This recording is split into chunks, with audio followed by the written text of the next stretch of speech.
everyone. In today's video, I want to show you just how easy it is to sow your own seeds. It is not difficult at all. You can really master this. The more you do it, the easier it gets, and the more confident you will feel when it comes to sowing your own seeds. Seedlings have gone up in price. If you go to your local nurseries, last year I noticed that the prices just skyrocketed.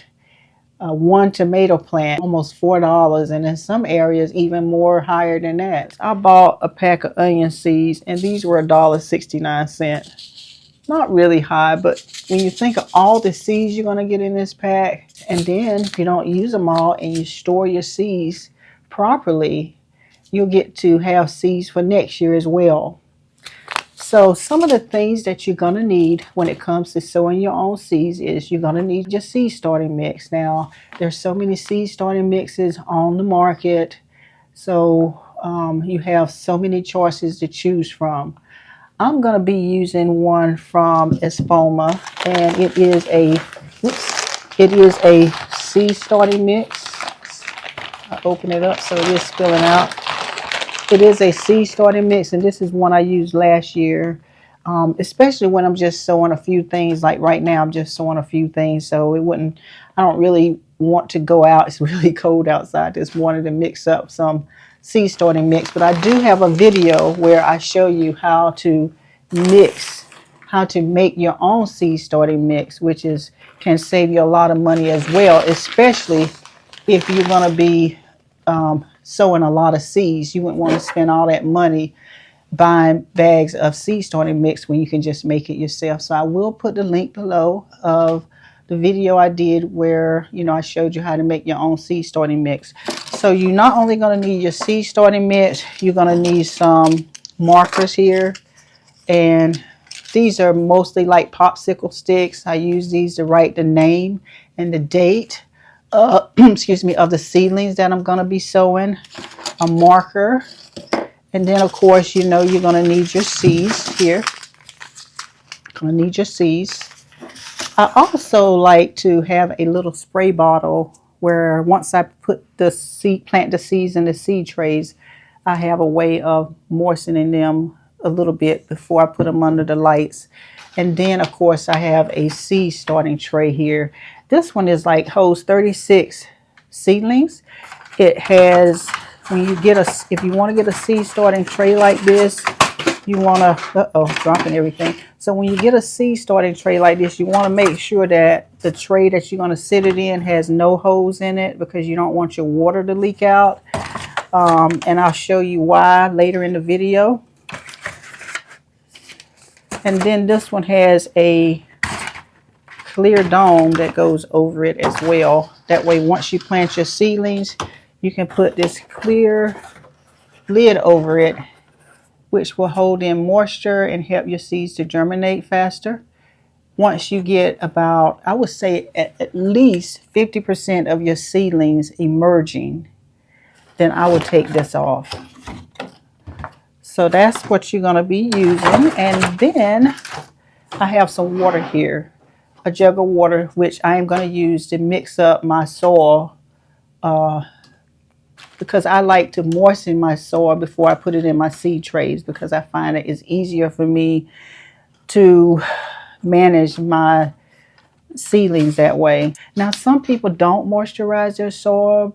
They just put it in here dry and then plant their seeds and then moisturize it. I prefer to moisturize my seed starting mix first, and that way once I get it in there, all I have to do is just kind of moisten it a little bit with my seed spray bottle here, and that's it. So those are the things you're going to need. Oh, and one more thing about the water is I try to use water that doesn't come from my tap, because there is chlorine in the water, and sometimes I feel like that the chlorine could have effect on my seeds coming up. That's just the way I do it. I have used water from the tap and they were fine, but for the most part I like to use bottled water. And then you can also put some water from your tap in here and just leave this lid off and let it sit for 2 or 3 days, and that will get rid of some of the chlorine that's in it, and then you can water your plants with it. So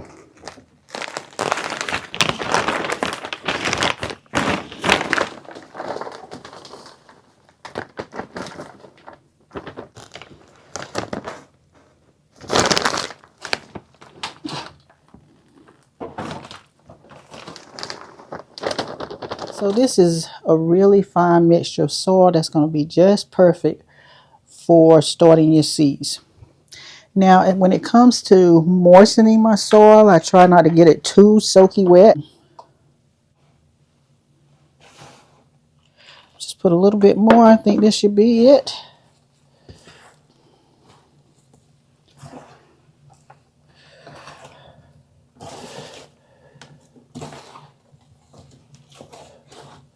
And then I'm going to wet it again after I get the seeds in the tray. All right, I think this is it. So I like it to where you can mash it. There's a little bit of water coming out, not a lot, but it does hold together, see? So that's the way I want it to be. So what I'm going to do now is I am going to get my seed trays here. Just slide all this over just a bit. And we'll put our soil in our seed trays. I have one more that fell. Let me see if I can get that one here. And then I just fill it up with soil.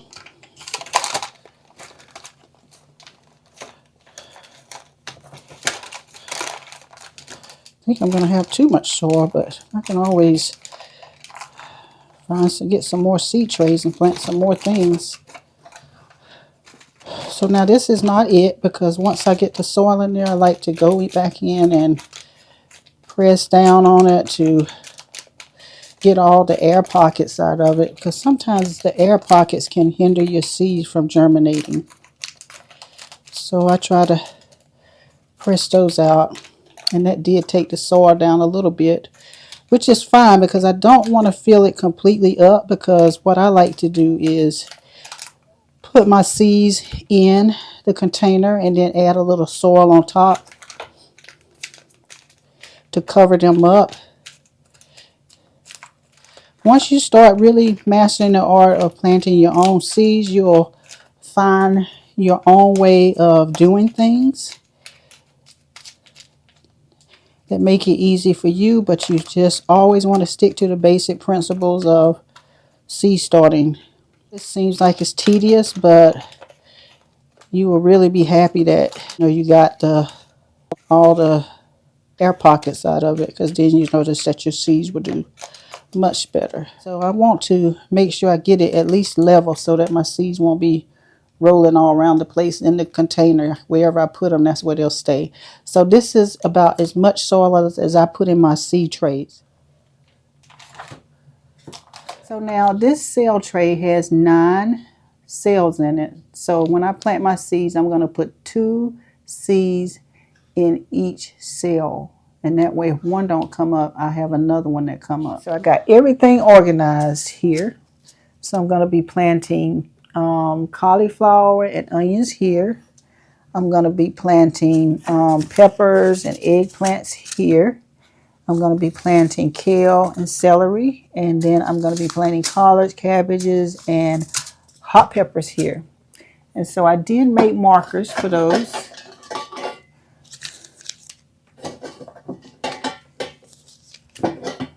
And this is a seed pack here for Walla Walla onions that I got from Johnny Seeds, because I like to buy seeds from them as well.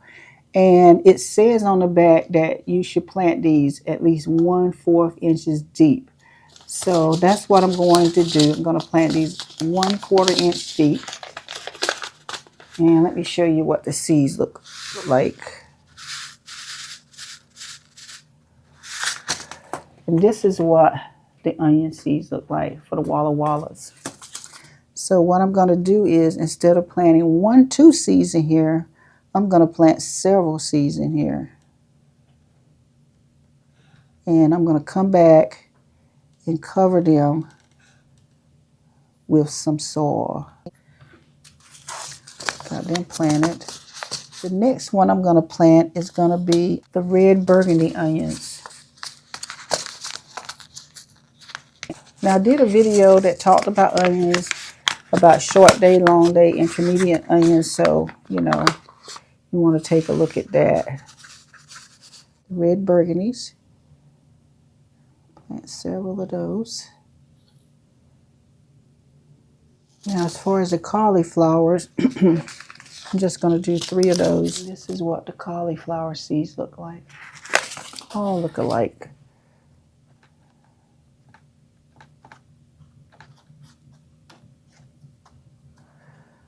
So I'm just going to take 1 seed here and see, just drop it in there, right there. I don't know if you can see that. And I'll put 1 there. I'm going to put 3 in here. 3 for the rovers. And then I'm going to use the purple of Sicily. I see right there. You saw it go in there, right there. Put another one in there, like maybe right over here. Sprinkle some soil over them. These. And you can see the little black seeds in there, so just cover those up a little.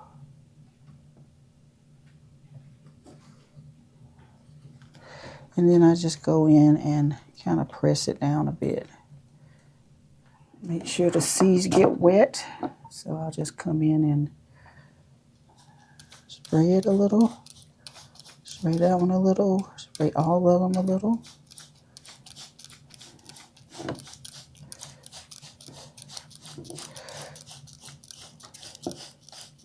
Not saturate them, but just enough that I know that they're wet. Okay.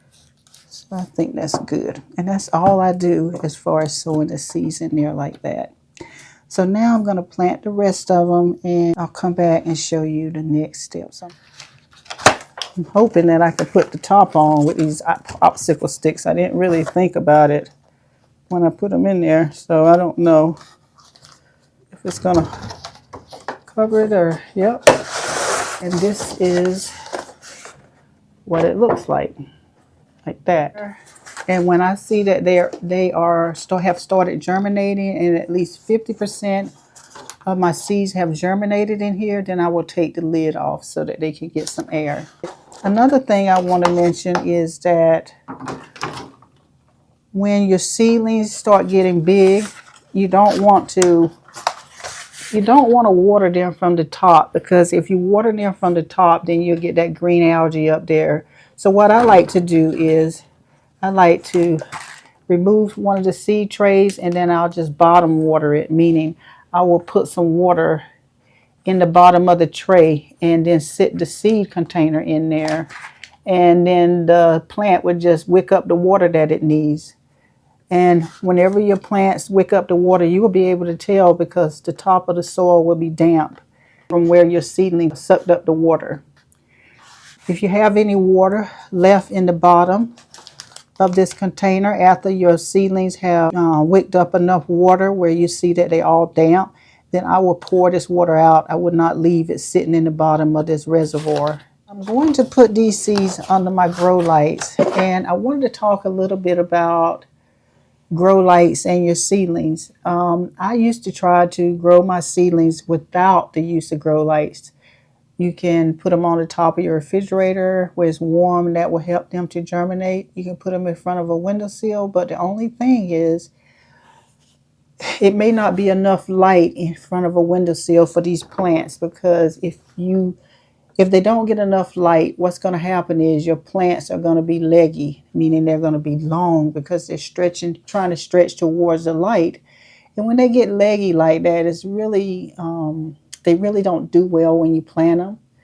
They are not healthy. So you want your plants to grow at a rate that they're supposed to grow. You don't want them to have to stretch and stretch to get enough light, So I would recommend using grow lights. If you don't have grow lights, and the moment you start seeing your seedlings pop up, then you can immediately take them outside for a little while. I don't mean leave them out there, especially if the weather is cold and then they get too cold and they die. They're really delicate when they start coming up. So you can take them out as soon as you see them pop up so that they can get accustomed to some type of light. But I wouldn't leave them out there more than a few minutes, you know, because you just want them to get accustomed to some light so that they won't keep stretching and stretching. And I would do this a little bit every day, but this is really going to be difficult to do because they grow so fast once they start popping up. So I really recommend the use of grow lights. I did do a video where I did the winter sowing method in the milk jugs, water jugs.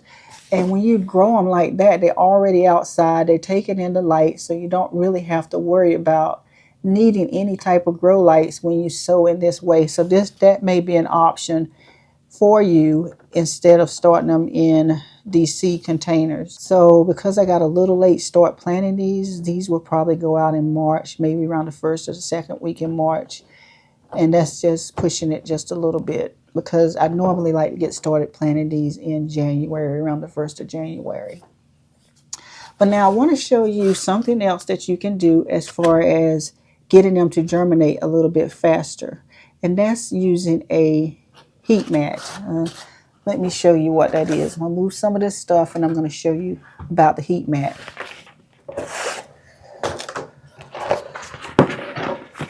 So this is a heat mat. This is the one that I use. It goes in the socket. This one doesn't have a temperature regulator to tell you how hot it is, but it usually does the job for me. You have your heat mat on your table or wherever you got it, and then just turn it on and wait for your seedlings to germinate. And once they start germinating, I would say at least about 50% of them, I would take it off the heat mat because you don't need it any longer, because that was the whole purpose, was to get them to germinate. And so they're already germinating, so you don't need it anymore.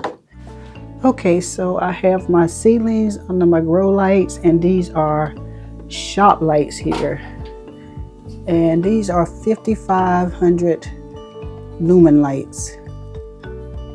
I bought these from, I want to say, one of the big box stores, and I think I paid about $15, $16. I have 2 of them here. I have one here, and then another one on the other side. I could get several plants under here. That's why I got 2 of them, so that it would stretch from side to side. You know, I have put about 4, they have the 72 cell trays. I have put 4 of those lined here. I try to keep it about maybe 2 to 3 inches above the top of the seed tray, because I find that works best for me.